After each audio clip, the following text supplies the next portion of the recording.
Do you ever feel stuck in a loop, repeating the same mistakes even when you know better? It's like a quiet frustration, this feeling of knowing what you should do, but still choosing the path of least resistance.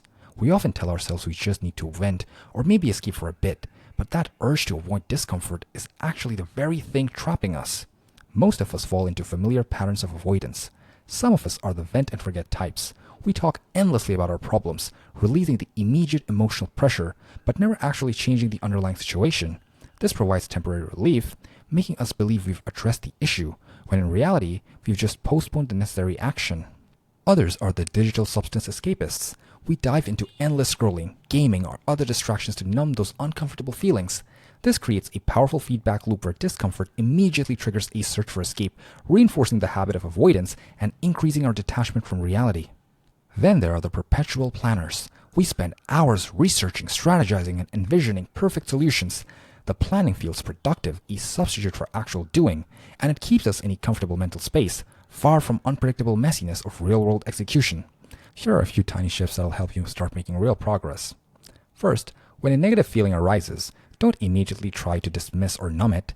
Instead, take a moment to identify the specific trigger. What exact situation or thought caused this discomfort?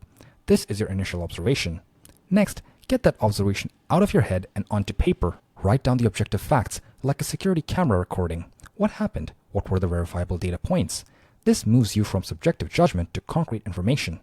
Then, design a tiny, actionable experiment based on your objective data. What small, low-risk action can you take within the next 48 to 72 hours to test a different approach? For example, if you're stuck in dating insecurity, don't ask for validation. Ask a trusted friend for specific, actionable feedback on how you come across. Take that action in a low-stakes setting. Maybe try asking out someone who is not related to your social circle, so rejection won't lead to social embarrassment if that's what's holding you back. Then, immediately observe the real-world feedback. What actually changed? What new data did you collect? Did the outcome match your expectation, or did something unexpected happen? This creates a rapid feedback loop. Finally, iterate. Review your results, what worked and what didn't. Use this new data to refine your next micro-experiment. This isn't about striving for perfection initially, but about making small, data-driven adjustments that compound over time, building competence and confidence. You gradually learn how to improve your approach, what works, what doesn't, through real-world feedback. You go from living inside your head to actually living.